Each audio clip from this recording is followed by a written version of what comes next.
RS brothers లో ఆషాఢం KG sale మళ్ళీ మొదలైంది. మరెన్నో క్రేజీ ఆఫర్స్ ఖైదీ చేయండి ఆర్ఎస్ బ్రదర్స్.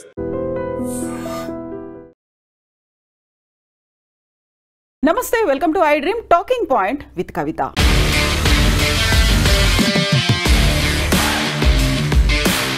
ధర్మస్థల, యాక్చువల్గా ధర్మస్థలలో ఏం జరుగుతోంది, దేశమంతా ఉలిక్కి పడేలా చేసినటువంటి ఘటన సమాచారం, అది కూడా ఒక మాజీ పారిశుద్ధ్య కార్మికుడు ఇచ్చినటువంటి ఒక సమాచారంతో దేశమంతా ఇప్పుడు ధర్మస్థల గురించి చర్చించుకుంటోంది.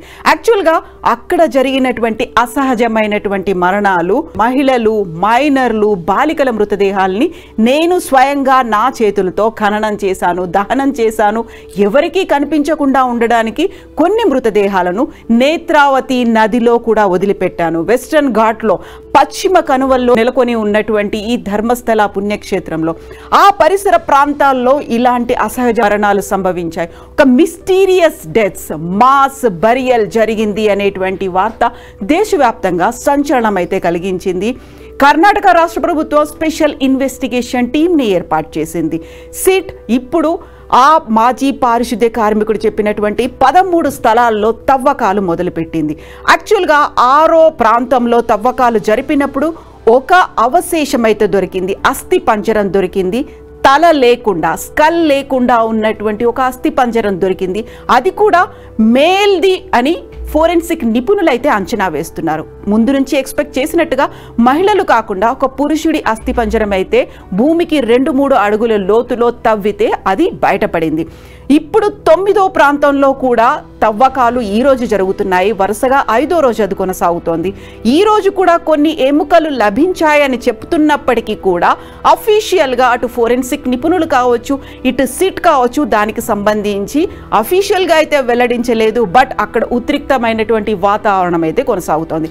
యాక్చువల్గా ధర్మస్థల కర్ణాటక రాష్ట్రంలో దక్షిణ కన్నడ ప్రాంతంలో ఉన్నటువంటి ధర్మస్థల బెల్తంగడి అనేటువంటి ఒక తాలూకాలో ఉంది. ధర్మస్థల పక్కనే నేత్రావతి నది ఉంది.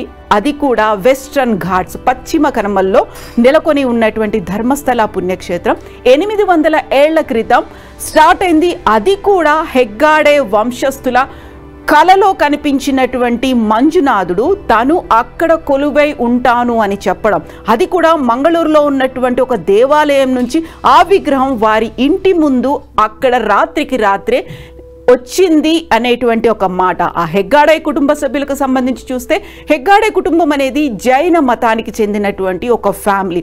వంశపారంపర్యంగా ఆ హెగ్గాడే కుటుంబ సభ్యులు ఇప్పుడు మళ్ళీ ధర్మకర్తలుగా ఉన్నారు.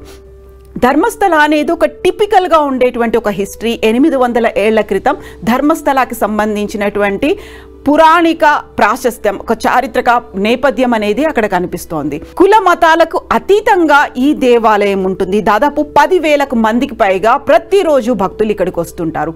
విచిత్రమైనటువంటి ఇక్కడ ఆచార వ్యవహారాలు కూడా కనిపిస్తూ ఉంటాయి. జైన మతస్థుల ఆధ్వర్యంలో, ఆ వంశం ఆధ్వర్యంలో నడుస్తోంది ధర్మస్థల తీర్థక్షేత్ర ట్రస్ట్.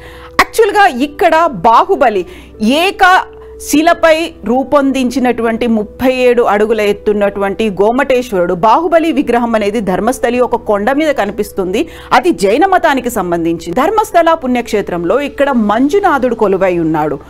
జైన మతస్థులు ఆధ్వర్యంలో నడుస్తున్న దాంట్లో మంజునాథుడు కొలువై ఉంటే పూజారులు వైష్ణవులుగా ఉండడం.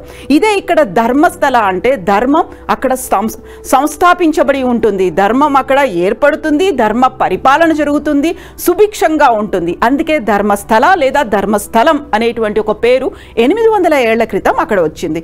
సో హెగ్గాడే కుటుంబ సభ్యులే ఇప్పటికీ వంశపారంపర్యంగా దాన్ని రన్ చేస్తూ వస్తున్నారు. ధర్మస్థల తీర్థక్షేత్ర ట్రస్ట్ ఏర్పాటు చేశారు. దాంతో సేవా కార్యక్రమాలు, విద్యా కార్యక్రమాలు, వైద్యం ఇలాంటివన్నీ అందులో రన్ అవుతున్నాయి. ప్రస్తుతం ఉన్నటువంటి వీరేంద్ర హెగ్గాడే ఆ కుటుంబంలో 21వ తరానికి చెందినవాడు. తన తండ్రి మరణించడంతో 19వ ఏటనే ఇక్కడ ధర్మాధికారిగా ఆయన్ని నియమించారు. ఆ తర్వాత ఇప్పుడు ప్రస్తుతం ఆయన రాజ్యసభ మెంబర్గా ఉన్నారు. తను చేస్తున్నటువంటి సేవా కార్యక్రమాల్ని దృష్టిలో పెట్టుకొని రాష్ట్రపతి తనను రాజ్యసభ మెంబర్గా నామినేట్ చేశారు. పద్మభూషణ్ అవార్డు గ్రహీత వీరేంద్ర హెగ్గాడే ప్రస్తుతం ఈ కార్యక్రమాలన్నీ చూస్తూ ఉన్నారు. ఈ ధర్మస్థలాకి సంబంధించినటువంటి ఈ మిస్టీరియస్ డెత్స్, అసహజ మరణాలు అనేవి ఎందుకని ధర్మస్థలాలోనే జరుగుతున్నాయి? అక్కడ బెల్తంగడి తాలూకాకి సంబంధించి ధర్మస్థల పరిసరాల్లో ఉన్నటువంటి, ధర్మస్థలతో పాటుగా ఉజిరే అనేటువంటి విలేజ్, ఈ 2 విలేజ్ల్లోనే మిస్టీరియస్ డెత్స్ అనేవి ఎక్కువగా కనిపించాయి. 2001 నుంచి 2011 మధ్య కాలంలో ధర్మస్థల, ఉజిరే ఈ 2 గ్రామాల్లోనే 452 అసహజ మరణాలు సంభవించినట్టుగా ఆర్టీఐ ఇచ్చినటువంటి రిప్లైలో ఉంది. అంటే రైట్ టు ఇన్ఫర్మేషన్ యాక్ట్కి సంబంధించినటువంటి రిప్లైలో ఉజిరే, ధర్మస్థలకి సంబంధించి 452 మరణాలు ఈ బెల్తంగడి తాలూకాలో జరిగాయి. యాక్చువల్గా మోక్షం సిద్ధించడానికి ధర్మస్థలకి వెళ్ళి ఆత్మహత్య చేసుకుంటే మోక్షం లభిస్తుంది అనేటువంటి ఒక నమ్మకం గతంలో ఉన్నప్పటికీ, ఇప్పుడు అక్కడ ఉన్నటువంటి స్థానికులు మాత్రం దాన్ని నమ్మకపోయినప్పటికీ, ఇప్పుడు మనం మాట్లాడుకున్నటువంటి ఆర్టీఐ రిప్లై కింద ఇచ్చినటువంటి 452 అసహజమైనటువంటి మరణాలు, either it may be murders కావచ్చు, ఆత్మహత్యలు కావచ్చు, లేకపోతే ఇంకొకరు ఎవరైనా అత్యాచారం చేసి చంపేసినటువంటి మరణాలు. బట్ ఇప్పుడు మాజీ పారిశుద్ధ్య కార్మికుడు చెప్పినటువంటి ఈ మరణాలు 452 మరణాల లిస్ట్లో అయితే లేవు. దీన్ని సపరేట్గా కౌంట్ చేయాల్సినటువంటి అవసరం ఉంది. అది కూడా మాజీ పారిశుద్ధ్య కార్మికుడు తాను 1995 నుంచి 2014 మధ్య కాలంలో 20 ఏళ్ల పాటు పారిశుద్ధ్య కార్మికుడిగా ధర్మస్థల దేవాలయంలోనే పారిశుద్ధ్య కార్మికుడిగా పనిచేసినప్పుడు తన చేతికి డెడ్ బాడీస్ని ఇచ్చేవాళ్ళు. వాటిని ఖననం చేయండి, లేకుంటే కనిపించకుండా మాయం చేయండి, దహనం చేయండి అనేటువంటి ఆర్డర్స్ రాత్రికి రాత్రే ఉండేవి. వాటి నేపథ్యంలోనే చాలా వరకు అవి బయటపడకుండా ఉండడానికి, తొందరగా మట్టిలో కలిసిపోవడానికి కొన్నిసార్లు పెట్రోల్, డీజిల్ పోసి తగలబెట్టానని చెప్పారు. దాంతోపాటుగా నేత్రావతి నది సమీపంలో అక్కడే ఒడ్డున ఆ ఇసుకని తవ్వి అందులో కూడా పాతి పెట్టాను. అలాగే దట్టమైనటువంటి అడవి, వెస్ట్రన్ ఘాట్ కూడా వాటిని పాతి పెట్టాను అనేటువంటి మాట చెప్పినప్పుడు అక్కడ పోలీసులు నమ్మలేదు. యాక్చువల్గా ధర్మస్థల ఈ ఉజిరేకి సంబంధించి కూడా ఈ హిస్టరీ అనేది 1979 నుంచి కనిపిస్తోంది. పోలీసుల కంప్లైంట్లు కూడా అక్కడ ఫ్యామిలీ మెంబర్స్ చేశారు. వేదవల్లి అనే మహిళ ఆ సమయంలో 1979లో కనిపించకుండా పోయింది అని పోలీసులకి కుటుంబ సభ్యులు కంప్లైంట్ చేసినప్పుడు దానికి ప్రాపర్గా రెస్పాండ్ అవ్వలేదు. 1979 తర్వాత 92లో కూడా ఒక ఫ్యామిలీ ఇలాగే మా కుటుంబ సభ్యురాలు, మా ఫ్యామిలీ మెంబర్ మిస్ అయింది అనే వార్తతో పాటుగా 2013, 2003, 2012లో కూడా ఇలా వరుసగా 4 ఎక్కువగా చర్చనీయాంశమైనటువంటి కేసులు అనేవి అక్కడ కనిపించాయి. ఒక మెడికో మిస్ అయింది. దాంతోపాటుగా ధర్మస్థల తీర్థక్షేత్ర ట్రస్ట్ ఆధ్వర్యంలో 25 ఇన్స్టిట్యూషన్స్ రన్ అవుతున్నాయి. స్కూళ్ళు ఉన్నాయి, కాలేజీలు ఉన్నాయి, యోగా సెంటర్ ఉంది, ఇంజనీరింగ్ కాలేజీలు, మెడికల్ కాలేజీలు కూడా ఉన్నాయి. అదే ధర్మస్థల తీర్థక్షేత్ర ట్రస్ట్ ఆధ్వర్యంలో రన్ అవుతున్నటువంటి మెడికల్ కాలేజ్లో చదువుతున్నటువంటి మెడికల్ స్టూడెంట్ కూడా మిస్ అయిపోయింది. దానికి సంబంధించి కూడా పేరెంట్స్ కంప్లైంట్లు బుక్ చేసినప్పటికీ తీసుకోలేదు. అదే ఇన్స్టిట్యూషన్లో చదువుతున్నటువంటి ఒక అమ్మాయి ధర్మస్థల టెంపుల్కి దర్శనానికి వెళ్ళిన తర్వాత, తన ఫ్రెండ్స్తో కలిసి వెళ్ళిన తర్వాత మిగతా ఫ్రెండ్స్ అందరూ వచ్చారు, ఆ అమ్మాయి మాత్రం మిస్ అయిపోయింది అని పేరెంట్స్ ముందు నుంచి వాదించారు. దానికి సంబంధించి అక్కడ వీరేంద్ర హెగ్గడే కుటుంబ సభ్యులు, ఆ ఫ్యామిలీ మెంబర్సే ఇప్పటికి కూడా మెంబర్స్గా ఉన్నారు, వాళ్లే మాయం చేశారు అనేటువంటి కంప్లైంట్ కూడా చేసినప్పటికీ పోలీసులు దాన్ని తీసుకోలేదు. ఈ నేపథ్యంలోనే 1993లో అక్కడ పారిశుద్ధ్య కార్మికుడిగా ప్రవేశం చేసినటువంటి ఈ దళిత పర్సన్ ఇప్పుడు ఆయనకి భీమా అని ఒక పేరు పెట్టుకున్నారు. ఎలా అయితే మనకు నిర్భయ ఢిల్లీలో ఇన్సిడెంట్ అయిందో ఆ అమ్మాయి పేరు కాకుండా నిర్భయ అని పెట్టుకున్నామో, దిశ కేసు హైదరాబాద్లో అవుట్స్కర్ట్స్లో జరిగినటువంటి ఆ వెటర్నరీ డాక్టర్కి దిశ అని పేరు పెట్టినట్టుగా ఇప్పుడు ఈ పర్సన్కి భీమా అనే ఒక పేరు పెట్టారు. ఆయన వివరాలన్నీ గోప్యంగా ఉంచారు. తను 93లో జాయిన్ అయితే 95 నుంచి 2014 వరకు ఇలా మాస్ బరియల్స్ నేను నా చేతులతో చేశాను, నన్ను బలవంత పెట్టారు, చేయించారు. ఒకవేళ నేను చెయ్యకపోతే ఉద్యోగంలోంచి తీసేస్తారనో లేకపోతే అక్కడ పలుకుబడి ఉంది కాబట్టి నన్ను అరెస్ట్ చేస్తారని బెదిరించారు అనే మాటతో పాటుగా తన కుటుంబ సభ్యురాల మీద కూడా అఘాయిత్యం చేయబోతే నేను తప్పించుకొని వెళ్ళిపోయాను, ఇంకో ఊరికి పారిపోయాను నేను నా కుటుంబ సభ్యులతో సహా. కాకపోతే అన్ని మరణాలు అసహజ మరణాలు నా చేతులతో వాటికి జరగాల్సినటువంటి ప్రాపర్ క్రిమేషన్ అనేది జరగలేదు. ఏదైతే ఆచార సంప్రదాయాల్ని పాటిస్తూ ఖననం లేకుంటే దహనం చేయాలో అలా జరగలేదు. ఆ ఆత్మలు నన్ను వెన్నాడుతున్నాయి కాబట్టి అది భరించలేకే నేను ఇప్పుడు బయటకు వచ్చాను అని పోలీస్ స్టేషన్కి వెళ్ళినప్పటికీ, అదే బెల్తంగడి తాలూకాలో ఉన్నటువంటి పోలీస్ స్టేషన్కి వెళ్ళినప్పటికి కూడా అక్కడ వాళ్ళు తన కంప్లైంట్ తీసుకోలేదు. 151 పేజీల కంప్లైంట్తో ఈ పర్సన్ వెళ్ళి కంప్లైంట్ చేసినప్పటికీ తీసుకోకపోయేసరికి తన 2 అడ్వకేట్లతో కలిసి మళ్ళీ పోలీస్ స్టేషన్కి వెళ్ళారు. పోలీస్ స్టేషన్తో పాటుగా కోర్టుకు కూడా వెళ్ళి ఒక బ్యాగ్తో వెళ్ళాడు ఈ పర్సన్. ఆ బ్యాగ్లో కూడా కొన్ని ఎముకలు ఉన్నాయి, కొన్ని మానవ అవశేషాలు కనిపించాయి. దాంతో అవాక్కైపోయినటువంటి పోలీస్ స్టేషన్లో ఉన్నటువంటి పోలీసులు దీనికి సంబంధించి ఒక విచారణ చేపట్టాల్సినటువంటి అవసరం ఉంది అని భావించారు. ఇదే మాటని అడ్వకేట్లు కూడా చాలా గట్టిగా చెప్పడంతో కర్ణాటక ఉలిక్కి పడింది. ఆ తర్వాత సీఎం సిద్ధరామయ్య కూడా దీనికి సంబంధించి సిట్ని ఏర్పాటు చేస్తున్నామని అనౌన్స్ చేశారు. యాక్చువల్గా సిట్ ఏర్పాటు చేయడం వెనకాల కూడా అతిపెద్ద తతంగం నడిచింది. అక్కడ ఉన్నటువంటి సివిల్ రైట్ యాక్టివిస్టులు కూడా చాలా పెద్ద గొడవలు చేశారు. ఇది కొన్ని దశాబ్దాలుగా జరుగుతూ ఉన్నప్పటికీ ధర్మస్థల అనేది ఒక మిస్టీరియస్ డెత్స్, అది కూడా అన్ని అసహజమైనటువంటి మరణాలు. వాటిలో కూడా అమ్మాయిలు ఉన్నారు, 12 ఏళ్ల చిన్న మైనర్ బాలిక కూడా ఉండడం, 40 ఏళ్ల మహిళలు ఉండడం, వీళ్ళందరూ మిస్ అయిపోయారు. ఎక్కడికి వెళ్ళారో తెలియదు. ఒక సస్పెన్స్ అనేది కొనసాగుతూ ఉంది. ఆ నేపథ్యంలో ఇప్పటికీ కూడా మాకు నమ్మకం కలగట్లేదు. ఏదో అవశేషాలను తీసుకుని డైరెక్ట్గా పోలీస్ స్టేషన్కి వచ్చిన తర్వాత కనీసం ఇప్పుడైనా ఫోకస్ పెట్టండి అనేటువంటి ప్రెషర్ అన్ని వైపుల నుంచి రావడంతో సిట్ని అయితే సీఎం సిద్ధరామయ్య గవర్నమెంట్ ఏర్పాటు చేసింది. ఆ తర్వాత అది ఈ పారిశుద్ధ్య కార్మికుడు చూపించినటువంటి లొకేషన్స్లో తవ్వకాలను అయితే మొదలుపెట్టింది. బట్ ఇప్పుడు మళ్ళీ విచిత్రమైనటువంటి విభిన్నమైనటువంటి వాదనలు కూడా వినిపిస్తున్నాయి. 13 ప్రాంతాల్లో అటు నేత్రావతి నదితో పాటుగా వెస్టర్న్ ఘాట్స్, అలాగే ధర్మస్థల, ఉజిరే ఈ గ్రామాలకి సంబంధించి తాను పాతి పెట్టినటువంటి లేకుంటే వాళ్ళకి క్రిమేషన్ చేసినటువంటి ఏరియాలు 13 ప్రాంతాలు చూపిస్తే అందులో 6వ ప్రాంతంలో మాత్రమే ఒక ఎముకల గూడు, ఒక స్కెలిటన్ లభించింది. అది కూడా పుర్రె లేకుండా లభించింది. అది కూడా ఒక పురుషుడిది అని తేలింది.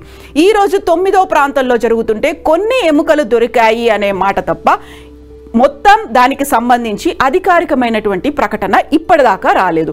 దీంతో పాటుగా ఇంకా మిగిలినటువంటి ఆ 4 ప్రాంతాల్లో ఏం జరుగుతోంది, ఇక్కడే ఆ పారిశుద్ధ్య కార్మికుడు, మాజీ పారిశుద్ధ్య కార్మికుడికి సంబంధించినటువంటి ఆయన సైకాలజీ మీద, ఆయన పర్సనాలిటీ మీద డౌట్స్ అనేవి వ్యక్తమవుతున్నాయి. యాక్చువల్గా మాస్ మరణాలు జరిగాయి, 106 మందికి పైగా నేనే పాతి పెట్టాను అని చెప్పినప్పుడు ఆ పర్సన్ మీద నార్కో అనాలిసిస్ టెస్టులు చేయించాలి అనే వాదనతో పాటుగా లై డిటెక్టర్ టెస్టులు చేయించాలి, ఆయన సైకాలజీని అసెస్ చేయాలి, ఆయనకు మెడికల్ ఎగ్జామినేషన్స్ చేయించాలి అనేటువంటి వాదనలు కూడా వచ్చాయి. బట్ అదే టైంలో సివిల్ రైట్ యాక్టివిస్టులు ఎంటర్ అయిన తర్వాత అసలు ఒక సంఘటన జరిగింది, లేకపోతే అక్కడ మాస్ మరణాలు జరిగాయి, లేకుంటే మాస్ బరియల్స్ జరిగాయి, ముందు నుంచి వీటికి సంబంధించి విభిన్నమైనటువంటి వాదనలు వస్తున్నప్పుడు ఒక పర్సన్ వచ్చాడు, నేనే నా చేతులతో చేశాను అని చెప్పినప్పుడు ఎందుకని దాన్ని ప్రామాణికంగా తీసుకోవట్లేదు అనే వాదనతో సిట్ ఏర్పాటైనప్పటికీ ఇప్పుడు 9వ ప్రాంతంలో అక్కడ తవ్వకాలనేవి జరుగుతున్నాయి. పెద్ద ఎత్తున ఒక 20 మంది వర్కర్స్ పనిచేస్తున్నారు. అక్కడ బుల్డోజర్లు వీటన్నిటిని తీసుకొని వర్క్ చేస్తున్నప్పుడు ఒక 6వ ప్రాంతం 9వ ప్రాంతంలో మాత్రమే కొన్ని ఎముకలు దొరికాయి తప్ప మాస్గా జరిగినట్టుగా ఆనవాళ్లు కనిపించట్లేదు. కాబట్టి మళ్ళీ ఆ పర్సన్ సైకలాజికల్గా టెస్ట్ చేయాలి. ఒకవేళ డిప్రెషన్లో ఉన్నాడా, లేకపోతే ఆయన మీద ఒత్తిడి ఏమైనా ఉందా అనేది. 1979లో వేదవల్లికి సంబంధించి కుటుంబ సభ్యులు కంప్లైంట్ ఇచ్చినప్పుడు కూడా అక్కడ ఉన్నటువంటి రాజకీయ పలుకుబడి కావచ్చు, పోలీసులు కావచ్చు, అధికారులు కావచ్చు, అక్కడ ఉన్నటువంటి ప్రజాప్రతినిధులు, పెద్దలు, వాళ్ళందరూ హెగ్గాడే కుటుంబాన్ని అక్కడ భూస్వాములుగా, ధనస్వాములుగా చెప్తూ ఉంటారు. వాళ్ళ ఆధ్వర్యంలోనే టెంపుల్ రన్ అవుతుంది కాబట్టి వాళ్ళ ఒత్తిడికి లొంగే కంప్లైంట్ తీసుకోలేదు అనేటువంటి వాదన ఉంది. కాబట్టి ఇప్పుడు అదే ప్రెషర్ మళ్ళీ ఈ పారిశుద్ధ్య కార్మికుడి మీద పెడుతున్నారా అనేటువంటి వాదనలు కూడా వినిపించాయి. At the same time Ananya Bhat, ఇప్పుడు పారిశుద్ధ్య కార్మికుడికి సంబంధించినటువంటి అడ్వకేట్ కూడా పోలీసులకు కంప్లైంట్ చేసింది. సిట్లో ఉన్నటువంటి స్పెషల్ ఇన్వెస్టిగేషన్ టీంలో ఉన్నటువంటి మంజునాథ గౌడ అనేటువంటి ఒక పోలీస్ ఆఫీసర్ ఈ పర్సన్ని బెదిరిస్తున్నారు. ఎవరైతే నేను నా చేతులతో వాళ్ళని మాయం చేశాను, శవాల్ని దహనం చేశానని చెప్తున్నటువంటి పర్సన్ని బెదిరిస్తున్నారు. నువ్వు కేసుని వాపస్ తీసుకో, ఈ కంప్లైంట్ను వెనక్కి తీసుకో, లేకపోతే నీ ప్రాణాలకే ప్రమాదం అని బెదిరిస్తున్నారు అని అనన్య భట్ చెప్తే సిట్ మాత్రం దాన్ని ఖండిస్తోంది, వ్యతిరేకిస్తోంది. అలాంటి ఘటన జరగలేదు అని చెప్తున్నప్పుడు మళ్ళీ ఇంకొక రకంగా సరికొత్తగా ఒత్తిడులు ఏమైనా పెరిగాయా అనేటువంటి వాదన కూడా వినిపిస్తోంది. ఎట్ ద సేమ్ టైం ఇప్పటిదాకా బోల్డ్ అంత హైప్ కనిపించింది, లేకపోతే బోల్డ్ అని వివాదాలకు సంబంధించి విశ్లేషణలు ఇవన్నీ కనిపించిన తర్వాత ఎక్స్పెక్ట్ చేశారు చాలా వరకు అక్కడ అవశేషాలు కనిపిస్తాయి, డెడ్ బాడీస్ కనిపిస్తాయని. బట్ అలాంటిది ఏది కనిపించకపోయేసరికి వెనక్కి తీసుకోవాలా, లేకుంటే దీనికి సంబంధించి ఫర్దర్గా ఎలా చేయాలి అనే దాంతో పాటుగా ఒకవేళ నిజంగానే మిగిలినటువంటి ఆ 4 ప్రాంతాల్లో కనుక దొరికితే DNA టెస్ట్లతో ఆనవాళ్లు ఐడెంటిఫై చేయడం సులభం అవుతుందా అనేది. ఎందుకంటే ఒక పర్సన్ని పాతిపెట్టిన తర్వాత, ఖననం చేసిన తర్వాత, లేకపోతే దహనం చేసిన తర్వాత అక్కడ సాఫ్ట్ టిష్యూ అంటే మన అవయవాలతో పాటుగా స్కిన్ దాని లోపల ఉన్నటువంటి మిగతా పార్ట్స్ అన్నీ కూడా స్పాయిల్ అయిపోయి ఉంటాయి, డిస్పోజ్ అయిపోయి ఉంటాయి. సాఫ్ట్ టిష్యూ అనేది కనిపించదు కాబట్టి ఎముకలు లేదా దంతాల నుంచి మాత్రమే DNA అనేది ఐడెంటిఫై చేయాల్సినటువంటి అవసరం ఉంది. ఇప్పుడు సరికొత్తగా ఎవరెవరైతే మిస్టీరియస్ అయ్యారో, లేకపోతే అన్యాచురల్ డెత్స్ గురయ్యారో, ఎవరైతే కంప్లైంట్స్ చేశారో వాళ్ళ ఫ్యామిలీ మెంబర్స్ అందరి దగ్గర నుంచి శాంపిల్స్ కలెక్ట్ చేసుకోవాల్సినటువంటి అవసరం ఉంటుంది. At the same time DNA టెస్ట్ల కోసం దంతాలు లేదా ఎముకల మీదే ఆధారపడాల్సి అవసరం ఉంటుంది. సో ఇప్పుడు RTI ఇన్ఫర్మేషన్ బట్టి అయితే 452 అసహజ మరణాలు ఉంటే ఆ 452 మందికి సంబంధించినటువంటి DNA టెస్ట్లు అనేవి ఫ్యామిలీ మెంబర్స్ దగ్గర నుంచి తీసుకోవాలి. బట్ ఇప్పుడు ఇక్కడ 106 మందికి పైగా అన్నప్పుడు అది 106 కాదు, ఇంకా అంతకు మించి ఉంటుంది అనేటువంటి వాదనలు వినిపిస్తున్నప్పుడు 452 వేరే 106 వేరే అనుకున్నప్పుడు ఇంతమంది దగ్గర నుంచి శాంపిల్స్ తీసుకోవడం అనేది అది కూడా టఫ్ టాస్క్. అది కూడా 1995 నుంచి 2015 మధ్యలో జరిగింది అంటే ఆ ప్రాంతంలో ఎంతమంది జరిగాయి, లేకపోతే ఎంతమంది గుర్తున్నారో, ఆ ఫ్యామిలీ మెంబర్స్ అయినా ఇప్పటికైనా ఉన్నారా, రీలొకేట్ అయ్యారా, ఎక్కడికి వెళ్ళిపోయారు, ఇవన్నీ కూడా ఆలోచించాల్సినటువంటి అవసరం ఉంది. అయితే ఈ సిట్ బృందంతో పాటుగా ప్రతి చోటికి ఆ 20 మంది వర్కర్స్, అలాగే ఫోరెన్సిక్ నిపుణులు, పాథాలజిస్టులు, ఎక్స్పర్ట్స్ వీళ్ళందరూ కూడా ప్రతి చోటికి వెళ్తున్నారు. ఎక్స్కవేషన్స్ అనేవి జరుగుతున్నాయి, డిగ్గింగ్ అనేది జరుగుతోంది. సో అలాంటి దట్టమైన అడవి ప్రాంతంలో ఏం జరిగింది, పాతి పెట్టాను అని చెప్పినటువంటి పర్సన్ చాలా వరకు వాళ్ళ శరీర భాగాల మీద గాయాలయ్యాయి, పుర్రెలు పగిలిపోయి ఉన్నాయి, బట్టలు లేని సిచ్యువేషన్లో ఉన్నారు, కేవలం అండర్వేర్ మాత్రమే ఉన్నాయి, కొన్నిసార్లు చెట్లకి మృతదేహాలు వేలాడినటువంటి కండిషన్స్ కూడా ఉన్నాయి అని చెప్పినప్పుడు నిజంగా అవన్నీ జరిగితే ఇప్పటికీ ఆ ప్రాంతం అంతా దట్టమైన అడవిగా మారిపోయిన తర్వాత ఆ అవశేషాలు ఆనవాళ్లు ఏమైనా దొరుకుతాయా అనేది వీటన్నిటికీ సంబంధించి బోల్డ్ అంత డౌట్స్ అయితే ఉన్నాయి. అండ్ ఫోరెన్సిక్కి సంబంధించి ఆ అవశేషాలని వాటి నుంచి ఐడెంటిఫై చేయడం, రిట్రీవ్ చేయడం, తెలుసుకోవడం అనేది కూడా మెల్లిమెల్లిగా కాలం గడిచినా కొద్దీ అది టఫ్ అయ్యే ఒక ఛాలెంజింగ్గా ఉండేటువంటి సమస్య కూడా ఉంది. దీంతో పాటుగా ధర్మస్థల అయితే ప్రస్తుతానికైతే వీరేంద్ర హెగ్గడేతో పాటుగా వాళ్ళ ఫ్యామిలీ మెంబర్స్ కూడా అక్కడున్నటువంటి సివిల్ కోర్టుకు వెళ్ళారు. ధర్మస్థల గురించి విపరీతమైనటువంటి ప్రచారం, నెగటివ్ ప్రొపగండా అవుతోంది, అన్ని అనవసరమైనటువంటి వార్తలు ఇస్తున్నారు. ఒక సివిల్ కోర్టులో ఒక గ్యాగ్ ఆర్డర్ పాస్ చేయండి. 8,000కి పైగా లింకులని సివిల్ కోర్టుకి హెగ్గాడే ఫ్యామిలీ సమర్పించింది. అందులో సోషల్ మీడియా అకౌంట్స్ ఉన్నాయి, యూట్యూబ్ ఛానల్స్ ఉన్నాయి, ఫేస్బుక్ పేజెస్ ఉన్నాయి. వీళ్ళందరినీ మీరు కంట్రోల్ చేయండి. అన్అఫీషియల్గా అనాథరైజ్డ్ పర్సన్స్ మా గురించి ధర్మస్థల తీర్థక్షేత్ర ట్రస్ట్ గురించి మాట్లాడుతున్నారు అని ఇప్పటిదాకా ధర్మస్థలకి సంబంధించి న్యూస్ ఇవ్వలేదు. బట్ నిన్న మాత్రం కర్ణాటక హైకోర్టు దీనికి సంబంధించి సివిల్ కోర్టు ఇచ్చినటువంటి ఆ జడ్జిమెంట్ని రద్దు చేసింది. అక్కడ ఏం జరుగుతుంది అని తెలుసుకోవాల్సినటువంటి హక్కు ప్రజలకు ఉంటుంది, ఏమవుతోంది అని వివరించాల్సినటువంటి అవసరం కూడా ఉంది. కాబట్టి అక్కడ పబ్లిక్ ఇంట్రెస్ట్ అనేది ఉంది. ఎట్ ద సేమ్ టైం అక్కడ స్వేచ్ఛ, భావ ప్రకటన స్వేచ్ఛ కూడా ఉంటుంది. మీడియాని మనం కంట్రోల్ చేయలేము అంటూ కర్ణాటక హైకోర్టు కూడా ఒక తీర్పునిచ్చింది. సివిల్ కోర్టు ఇచ్చినటువంటి జడ్జిమెంట్ని రద్దు చేసింది. కాబట్టి మళ్ళీ ఇప్పుడు మేము ధర్మస్థల గురించి మాట్లాడుతున్నాం. యాక్చువల్గా ఇది ఓవరాల్ గా ఇప్పటిదాకా జరిగినటువంటి ధర్మస్థల 800 ఏళ్ల చరిత్ర ఉన్నటువంటి ధర్మస్థల. ప్రతిరోజు 10,000 మందికి పైగా వస్తుంటారు. ఒక విద్యాదానం జరుగుతుంది, అన్నదానం జరుగుతుంది, వైద్యానికి సంబంధించి అవుతుంది, ఆయుష్ ట్రీట్మెంట్లు అవుతుంటాయి. నేత్రావతి నది సమీపంలో అక్కడ హెర్బల్ చెట్లు అనేవి ఎక్కువ ఉన్నాయి, ఆయుర్వేద చెట్లు ఎక్కువ ఉన్నాయి, కాబట్టి న్యాచురోపతి అనేది కూడా ఎక్కువగానే ఉంటుంది. బట్ మిస్టీరియస్ మరణాలకి నేత్రావతి నది, ధర్మస్థల అండ్ అక్కడున్నటువంటి ఉజిరే ప్రాంతం, వెస్టర్న్ ఘాట్స్ ఎందుకు కేంద్రమయ్యాయి? ఇదంతా మళ్ళీ కంక్లూడింగ్ పాయింట్ హెగ్గాడే కుటుంబ సభ్యుల్లోనే అవినీతి అనేది ఉంది, లేకుంటే దాంట్లోనే ఇలాంటి అరాచకాలు చేసే వాళ్ళు ఉన్నారు అనేటువంటి వాదనలు, వాళ్ళ ఆధ్వర్యంలోనే వాళ్ళ అండదండతోనే ఇలాంటి ఇన్సిడెంట్స్ అన్నీ జరుగుతున్నాయి అనేది. సో వీటన్నిటికీ సంబంధించి సమగ్రమైనటువంటి విచారణ జరగాల్సినటువంటి అవసరం అయితే ఉంది. సిట్ రిపోర్ట్ ఏమిస్తుంది? యాక్చువల్గా మాజీ పారిశుద్ధ్య కార్మికుడు చెప్పిన దాన్ని బట్టి చూస్తే ఇప్పటికీ మిగిలినటువంటి 4 ప్రాంతాల్లో అవశేషాలు దొరుకుతాయా లేదా? అక్కడైతే ఉద్రిక్తమైనటువంటి వాతావరణం ఉంది. అక్కడ ఉన్నటువంటి స్థానికులైతే, ఉజిరే ధర్మస్థలాలో ఉన్నటువంటి స్థానికులైతే నిజంగా మా ఫ్యామిలీ మెంబర్స్ మిస్ అయిపోయారు కాబట్టి దాన్ని బయటికి తేవాల్సిన అవసరం ఉంది. బట్ అదే టైంలో ఇతను ఎందుకని ఇంతకాలం ఆగాడు, ఇప్పుడు ఎందుకని బయటకు వచ్చాడు? నిజంగా ఫోరెన్సిక్ ఆధ్వర్యంలో జరుగుతున్నటువంటి టెస్టులో అయినా నిరూపణ అవుతుందా? ఎంతమంది ఎక్కడ ఎలా మాయమైపోయారు? బోల్డ్ అన్ని క్వశ్చన్స్ అయితే ఉన్నాయి. వీటన్నిటికీ సంబంధించి ఇంకా ఎదురు చూడాల్సినటువంటి అవసరం ఉంది. బట్ ధర్మస్థలాలో అధర్మం అనేది జరిగింది అనేటువంటి మాట కూడా ఉంది. దానికి సంబంధించి కూడా ఇప్పటికీ అయితే ఒక క్లారిటీ అనేది లేదు, సస్పెన్స్ అనేది కొనసాగుతూనే ఉంది. యాక్చువల్గా దీనికి ఎండ్ కార్డ్ ఎప్పుడు పడుతుంది? అక్కడ ఉన్నటువంటి రాజకీయ కారణాలు కూడా కనిపిస్తున్నాయి. ధర్మస్థల తీర్థక్షేత్ర ట్రస్ట్ అయితే ఇది పారదర్శకంగా జరగాల్సినటువంటి అవసరం ఉంది, మేమున్నాము, మేము సహకరిస్తాము, మీకు ఎలాంటి హెల్ప్ కావాలన్నా మేము చేస్తాము అంటూ చెప్పినప్పటికీ కూడా డౌట్స్ ఇంకా కంటిన్యూ అవుతూనే ఉన్నాయి. యాక్చువల్గా ధర్మస్థల సంబంధించి ఎందుకని ఇంత ఒక మిస్టీరియస్, ఒక సస్పెన్స్ అనేది కొనసాగుతుంది? ఎండ్ ఎలా ఉంటుంది? ఒక కంక్లూడింగ్ పాయింట్ అనేది ఎప్పుడు వస్తుంది? మీరేమనుకుంటున్నారో కామెంట్స్ రూపంలో తెలియచేయండి. నిజంగా ప్రస్తుతం ఉన్నటువంటి సమాజం దేనికి ప్రయారిటీ ఇస్తుంది? ఆర్థిక సంబంధాల చుట్టూ మాత్రమే తిరుగుతుంది. మళ్ళీ ఎన్నికలంగానే చాలా విరక్తి కలుగుతాను. మంచి అనిపిస్తుంది కదా, లేడీస్ కూడా ఛాలెంజింగ్ జాబ్స్ చేసినప్పుడు చాలా బాగుంటది. ట్రాఫిక్ అసిస్టెంట్స్ గా నియమించిన ట్రాన్స్జెండర్స్ అందరితో సాల్యూట్ చేయించుకుంటున్నారు. ఫుడ్ డెలివరీ ఇవ్వటానికి వెళ్ళినటువంటి డెలివరీ బాయ్ అనిల్ పై కళ్ళ ముందు